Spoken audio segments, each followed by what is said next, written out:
سامعین مکرم، انسان گناہ گار ہے، انسان خطا کار ہے، لیکن جب انسان سے کوئی خطا ہو جاتی ہے، کوئی گناہ ہو جاتا ہے، جب وہ اللہ کی بارگاہ میں توبہ اور استغفار کرنے آتا ہے تو اللہ تبارک و تعالیٰ اس کی توبہ کو قبول فرما کے اس کو معاف فرما دیتے ہیں۔ حضرت علی المرتضیٰ شیر خدا رضی اللہ تعالی عنہ کے دور خلافت میں ایک فاسق فاجر کا انتقال ہو گیا، وہ کوفہ میں تھا۔ حضرت علی فرماتے ہیں میں اس کے کفن دفن جنازے میں میں شریک تھا۔ جب ہم کفن دفن کر چکے تو اس فاسق فاجر کی والدہ محترمہ روتی ہوئی آئی اور چیخ و پکار شروع کر دی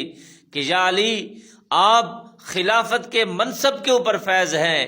آپ اللہ تبارک و تعالیٰ کی بارگاہ کے بڑے قریب ہیں، یا علی میں اپنے بیٹے کا چہرہ دیکھنا چاہتی ہوں۔ حضرت علی کرم اللہ وجہ الکریم آپ نے فرمایا اس کو ہم نے دفن کر دیا، اس کے اوپر ہم نے مٹی ڈال دی، وہ قبر میں چلا گیا، لیکن اس نے اتنا استفسار کیا،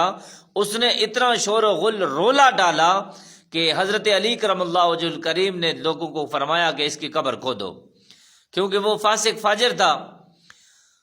جب اس کی قبر کھولی گئی تو کیا دیکھتے ہیں، دیکھنے والے دیکھتے ہیں کہ بظاہر تو وہ دنیا میں بڑا فاسق فاجر تھا، بڑا گناہ گار تھا، لیکن جب اس کی قبر کو کھولا گیا، اس کے چہرے سے کفن اٹھایا گیا تو اس کا چہرہ نور علی نور، اتنا خوبصورت حسین و جمیل۔ حضرت علی کرم اللہ وجہ الکریم پوچھتے ہیں لوگوں سے اس کے معاملات کیسے تھے؟ سب لوگ کہتے ہیں علی پاک یہ تو بڑا گناہ گار تھا، یہ تو بڑا فاسق فاجر تھا۔ حضرت علی کرم اللہ وجہ الکریم آپ نے فرمایا بس کچھ دنوں تک اس کی نیکیوں کا پتہ چل جائے گا۔ اس کی قبر کو بند کر دیا گیا، اس کی ماں واپس چلی گئی اور اس نے شکر اللہ الحمدللہ پڑھا کہ میرے بیٹے کا چہرہ جو ہے الحمدللہ نور علی نور ہے۔ حضرت علی جب رات کو خواب میں سوتے ہیں، کریم آقا صلی اللہ علیہ وسلم کی زیارت ہوتی ہے، آقا کریم صلی اللہ علیہ وآلہ وسلم نے فرمایا اے علی، آج جس نیک انسان کی قبر کھودی گئی تھی اس کے چہرے کے اوپر جو نور تھا